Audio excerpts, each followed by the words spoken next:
Welcome to the Wonder Cinema podcast, where we wonder about cinema. I'm filmmaker and film critic Brian Henry Martin.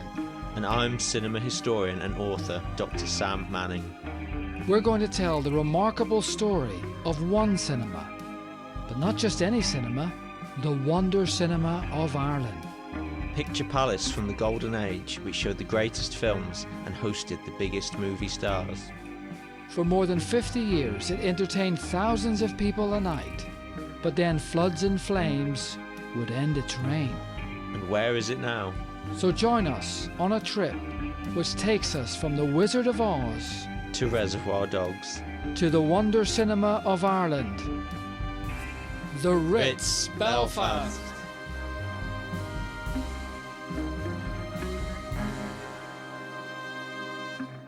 If you're blue and don't know where to go to, why don't you go where fashion sits? The Belfast Ritz. Welcome to episode 2. It's showtime, folks. But can we afford to go to the Ritz? I mean, there's a major worldwide recession in the 1930s. Sam, give us a sense of the cost of going to this wonder cinema. Sure. So the price of going to the Ritz really depended on where you want to sit. So you would pay more to go into what was called the circle, which I think normal people would have called the balcony. I would call the balcony. At least the Ritz called it the circle. So prices ranged from sixpence in the stalls for the cheapest ticket in the stalls, up to 2 shillings and 4pence in the circle. Okay, that means nothing to me. What does that mean? How expensive is this? Okay, that probably doesn't mean a lot to most people. We're talking pre-decimal currency here. So, the most expensive ticket at the Ritz was actually 3 shillings and 6pence if you chose to reserve it. And in modern money, that's 18p. What? I thought you were going to say 18 pounds. 18p? 18p, yeah, that's right. So obviously we're not adjusting for inflation here. Right, this is just talking in kind of modern post-decimal currency. So the most expensive ticket at the Strand at that time was 1 shilling and 6pence, which equates to 8p. And the most expensive ticket at the Diamond, which was kind of a down at heel working class cinema on the Falls Road, was 8pence, which equates to 3p in today's money. So what you basically need to know is that the Ritz was the most expensive cinema, and it cost a lot more, or could cost a lot more, if you paid for the most expensive seat to go there than to other cinemas.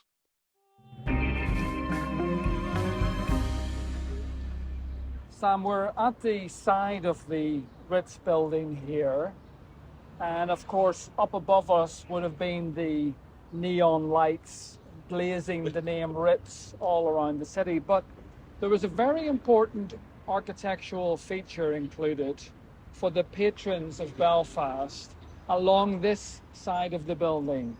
Explain to me what that was. So absolutely, we wouldn't have been able to see the neon because we would have been under a canopy. And the importance of a canopy, obviously, is that you can protect yourself from the rain. Belfast, as we all know, is a very rainy city. So having somewhere to queue where you can keep dry is really important, especially at a busy cinema like the Ritz. Yes, that's right, folks. You didn't have to stand in the rain. And as we've just started this conversation, it has just started raining. And we're getting wet. We are getting wet because there's no canopy.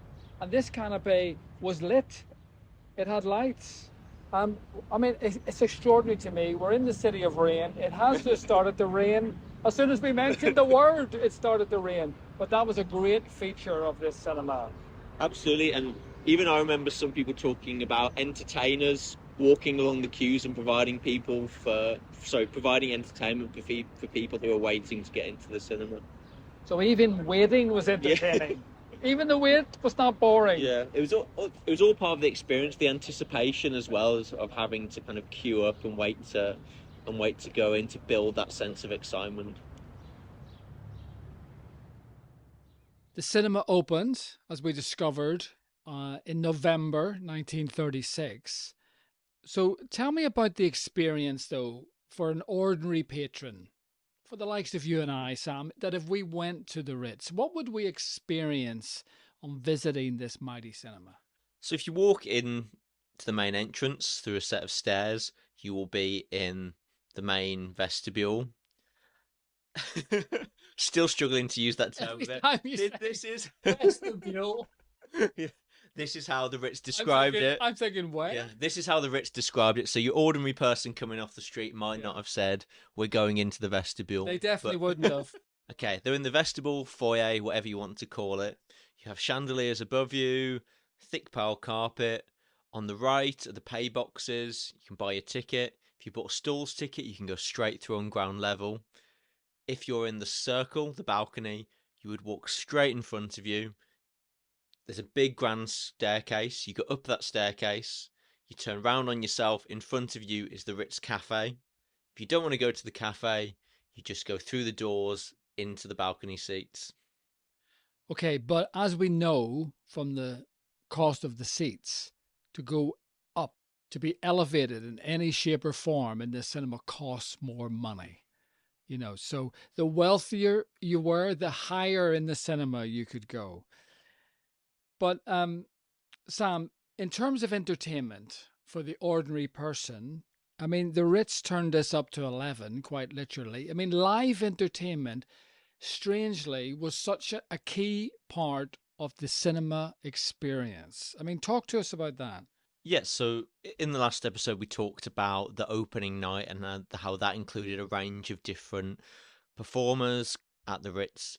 It certainly wouldn't have been every week, but that's certainly something that they instilled from the beginning to kind of get people in and tries to sell them this concept of cine variety. It's a real night out entertainment.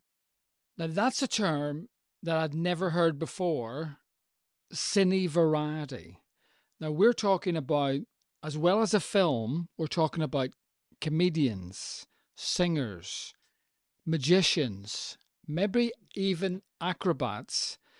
And this was built into the foundation of the cinema. There were not only a full stage for all of these performers, but there were 14 dressing rooms built in this super cinema. I mean, to me, that's amazing. Yeah, absolutely. Like, we said before, it's more akin to what you would think of as a theatre rather than what we might think of as a cinema today. The company that started the Ritz Union, this was their whole thing, cine variety. So yeah, from the very start, the Ritz was built with not just cinema in mind, it was built with various forms of entertainment. Now, Sam, where are you on curtains? Um, because when I look at pictures of the Ritz cinema, I am amazed at the curtains. We're not talking about one set of curtains, we're talking about three or four luscious drapes right across the stage here. And the presentation of curtains, I mean, obviously that began from music hall, from theatre, and yet it's remained a key part of the cinema experience. Yeah, absolutely. It's all, I think, part of the showmanship. It's sort of having an experience. So if you go to your local neighborhood cinema, things might not be quite as glamorous. You will pay less, but you might just walk in, basically see a film or a program of films. If you go to a Saturday night at the Ritz, you're spending more, but your expectations are also increased. You want that showmanship. You want to see the big curtain reveal. You want to see the organ coming up from the floor. Talk a bit about that soon. You want this kind of interior to take you out of your own world. You want that, real contrast between, where you live at home and where you might go out in an evening. It's about being transported into another world. And in terms of curtains, I mean, I've often thought, do we need curtains in cinemas? I mean, in the 21st century, and yet you take those curtains away and that moment doesn't happen anymore, the magic is gone. The magic is gone. But for the ordinary patron who went to the Ritz, they had continuous performance. Now, Sam, what the hell is continuous performance? I mean, I'm here to see a film, but what does that actually mean? Okay, so like I said, if you go to the Ritz, you're not just seeing a single film, you'll see a program. So even if they didn't have live entertainment, what you could expect to see was perhaps a newsreel, a short film, an interlude with the organ, and a main film. And what happens is, rather than getting everyone into the auditorium, them seeing all those things, and then having to leave, those things just play on a loop throughout the day, and people can come and go as they please. Right. So how long am I in there for? And what time does things start at? And so I can come in basically in the middle and stay. And when do I leave? Well, you can choose to stay as long as you like. So one common phrase that you hear from people who went to the cinema at that time is, "This is where we came in." And this refers to the fact that you might come into the cinema halfway through a film, pick up from wherever you come in. When you get to that point in the film where you came in, you say, "This is where we came in," and that's the time to leave. Okay, so you're getting 4 hours of entertainment here. And to me, what makes this even more extraordinary is the number of seats. So you are amongst an audience of potentially 2,000, more than 2,000. So if there's a comedy, there's 2,000 people laughing. If there's a tragedy, there's 2,000 people crying. Just to be in amongst that size of an audience watching a film, again, is really extraordinary. Yeah, absolutely, and I think the size of the Ritz, depending on your point of view, kind of well, if you like the collective experience, then this is definitely the place to go because you're among 2,000 people experiencing the same emotions. In another way, though, you are divided from them because, as I say, you pay less to go into the stalls than you do into the balcony. So I think those kind of socio-economic divisions still exist. It's not just between smaller neighborhood flea pits, as you might want to call them, and the grand wonder cinemas such as the Ritz. Like there are actual divisions within cinemas themselves. But Sam, we all laugh and cry in the same Exactly, it's way. the great leveler.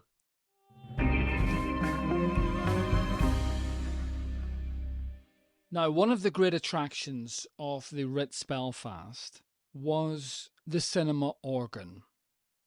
Adverts for the cinema would say, Joseph Seal and his mighty organ. Sam, in the name of God, what was the attraction of the organ? I'm here to see films. Yeah, I think to people like us who haven't grown up with that kind of entertainment, it does seem perhaps a bit unusual, but it was part of that kind of providing an evening's entertainment, and an organ was a key part of that, at least in some cinemas. So there were only three cinemas in Northern Ireland that had an organ. One was the Tonic in Bangor, one was the Classic in Belfast, which had opened in 1923, and then when the Ritz opens, it has this brand new Compton organ. I can't really necessarily say what the appeal of was to the people going at the time. You might have to ask them, but we definitely know it was very popular. In fact, it was so popular, it was broadcast many times on the BBC. They would broadcast organ recitals from the Ritz. Now, this instrument, the Compton organ, it cost £10,000 to install. I think there might be a bit of exaggeration just to show off, how fantastic this organ was. But when we think of this organ, I mean, it's more than just an organ. It kind of replaces an entire orchestra in the space. There's like 1,000 pipes housed in two chambers underneath the stage. And the way that the organ would rise in a blaze of light and sound, and it was such a spectacle. It's like a cinematic synthesizer in some way. I mean, it's really hard to explain what it was. It's all instruments at the same time. I think, and probably what when people are imagining the organ in their head, they're just thinking of the console, which is the bit that you play. But there is a whole series of kind of pipes going on underneath the surface, which are all located in the basement of the cinema. And when they were promoting the cinema when it opened, the Ritz were very keen to show off how many sounds their organ could create. It was this big new Compton organ. Compton was a brand. They built lots of organs for these new super cinemas that were emerging. But the Ritz was very keen to show off that like this was the organ to listen to. And the organist like Joseph Seal, were kind of superstars. I mean, they had top billing. And what I can't put my finger on, or my fingers on, is there's four keyboards, and he's also playing pedals with his feet, and it's an incredible physical experience. But what I did find quite moving is when you go back and read accounts of people who went to the cinema, words of songs were projected onto the screen. So when the organ played, people sang along. A sing song with 2,000 people. I mean, you can see the attraction in that. I mean, that's when an audience really bonds together. Yeah, absolutely. And the song that was famous at the Ritz, which Joseph Seal played, was "Do You Ken John Peel," which is not one that I'm that familiar Not with, that but John yeah, Peel. yeah, not that John Peel, which is an old English hunting song, and I don't know a great deal about why that was picked. Maybe it was a favourite of Joseph Seal, who he was English and he'd come over to work at the Ritz. What had happened when the first opened was they had a series of guest organists over a series of weeks, and then Joseph Seal was appointed as the organist who would play every night. So the cinema opens, it's the late 1930s. We've got the organ, we've got this beautiful cinema, and then the Second World War breaks out. Now, how does this impact the Ritz? I mean, we know in the rest of the UK, cinemas closed.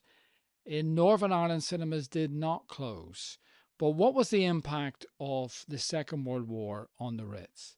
Well, it was a great boon actually for Good for cinema. business. Yeah, yeah, absolutely, absolutely. I mean, you can imagine. Firstly, there's a real lack of alternatives, lack of things to do.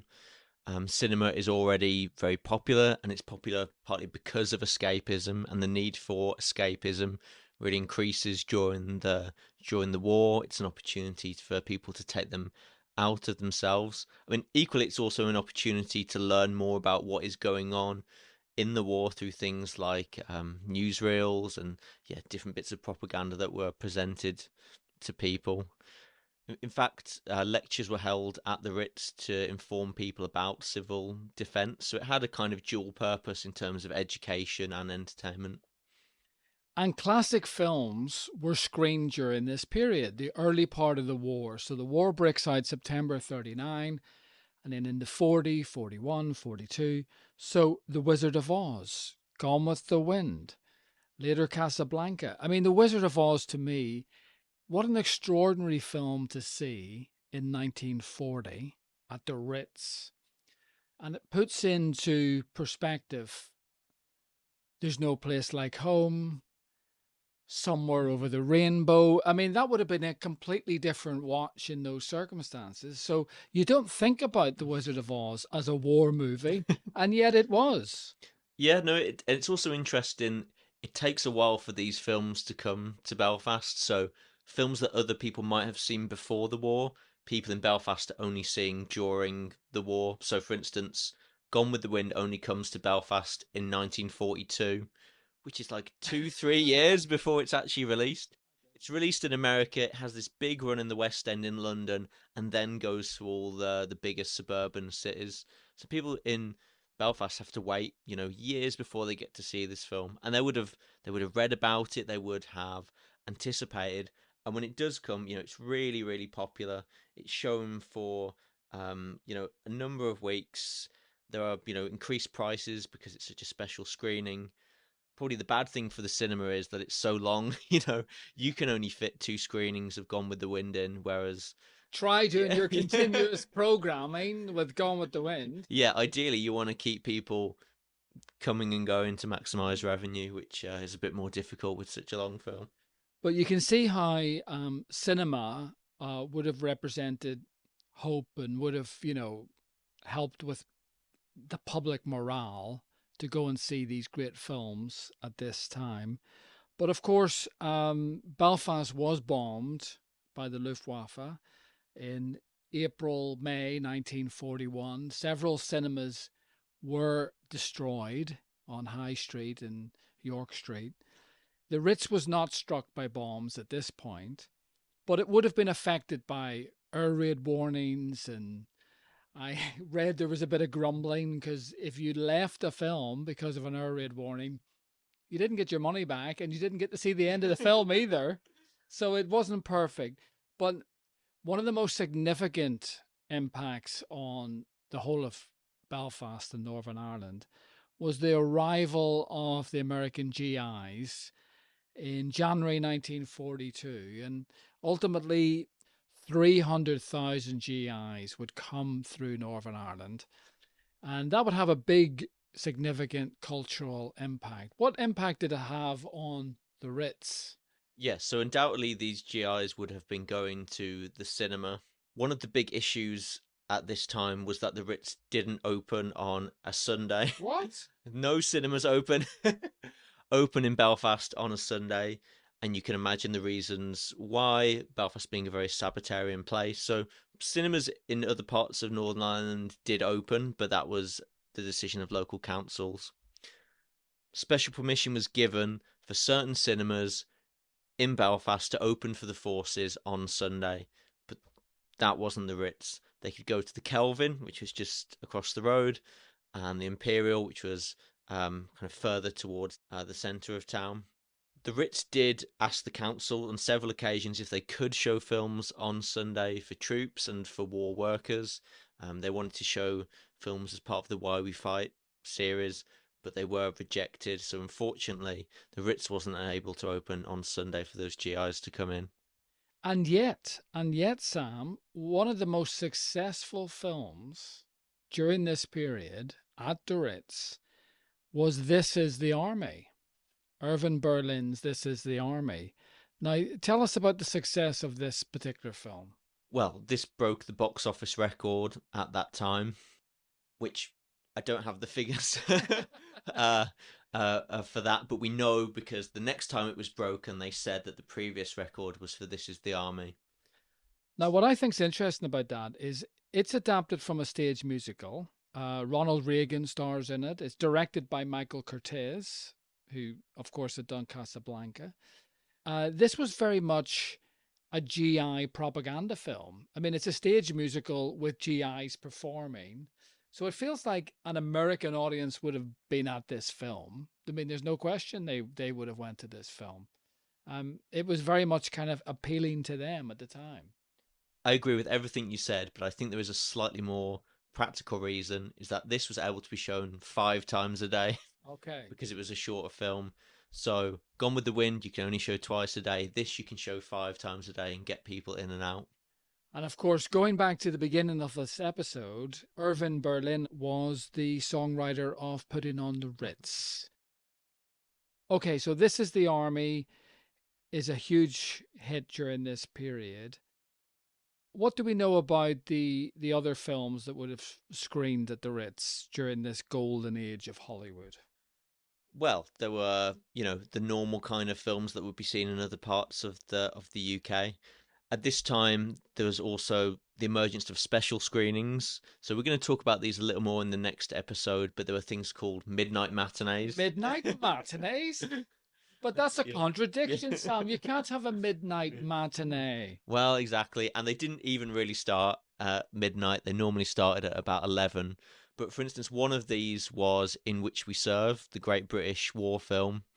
So they were not just watching American films, they were watching British films about the war as it was happening. That screening of In Which We Serve also had a performance by ENSA, who were the organisation there to entertain the troops. So that kind of stage entertainment still carried on through the war as well.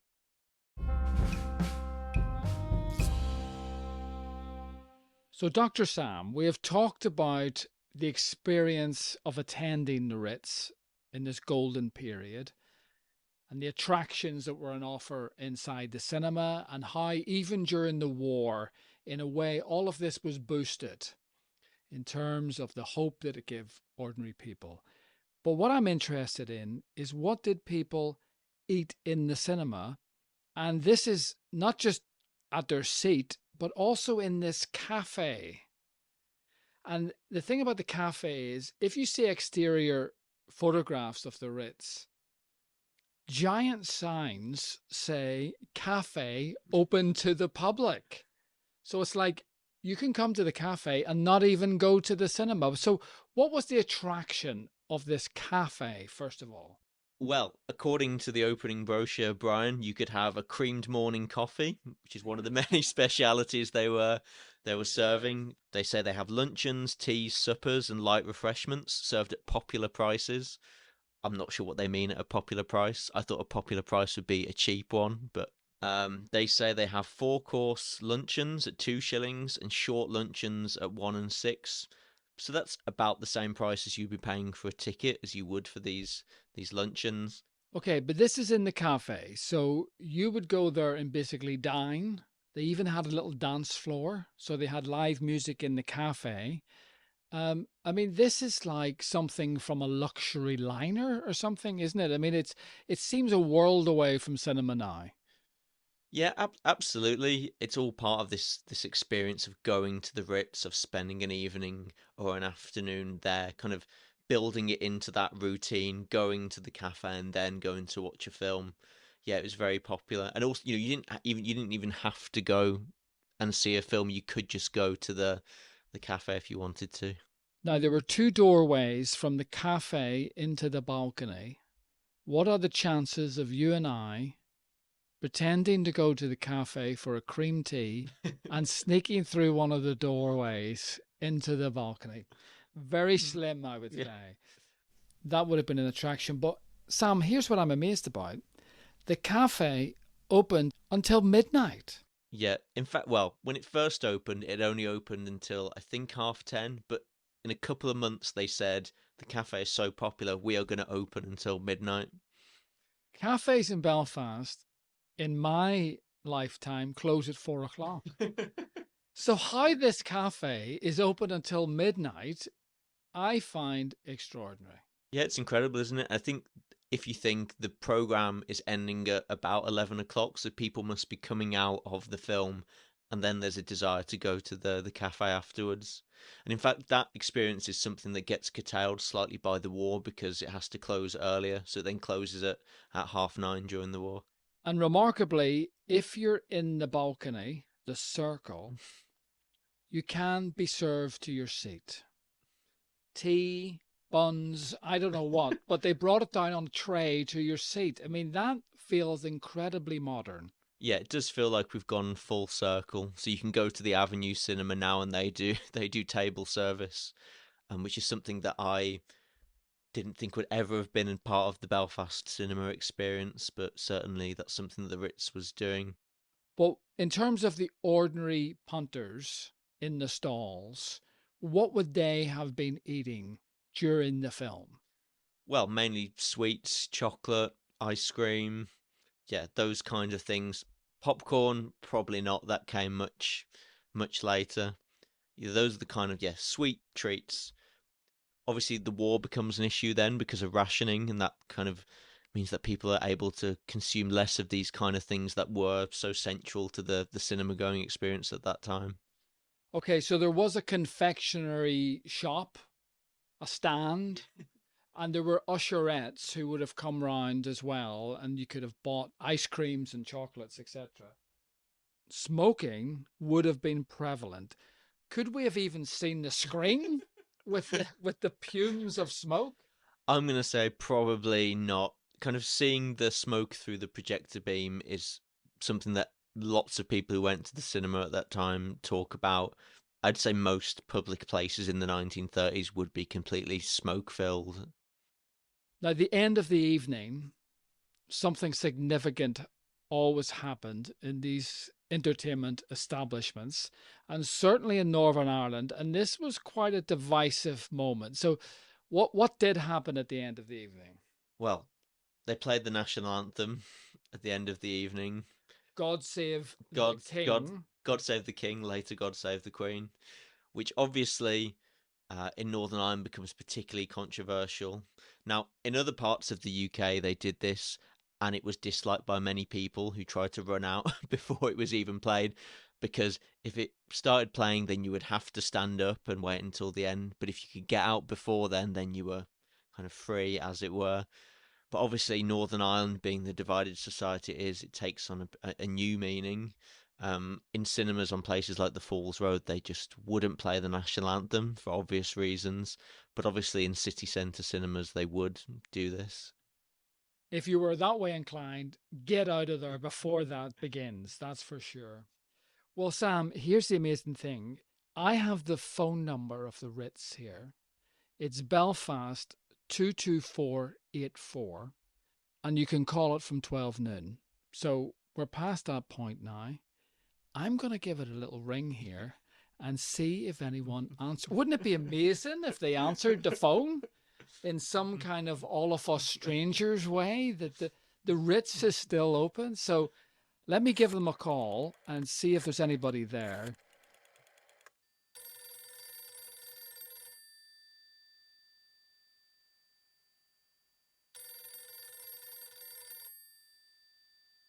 Hello, Ritz Cinema. Oh, hi. I just wondered when I could see your mighty organ.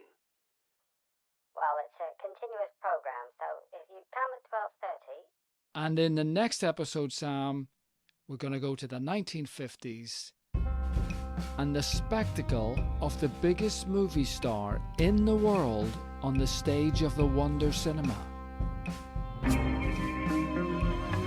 Hey, thanks for listening. You've been a great audience. If you've enjoyed your visit to the Wonder Cinema, let us know. Our theme music is composed by the wonderful people at Score Draw Music. Check out the links below and visit our website where you can see pictures and leave your thoughts and comments. So until the next screening, The Wonder Cinema is closed.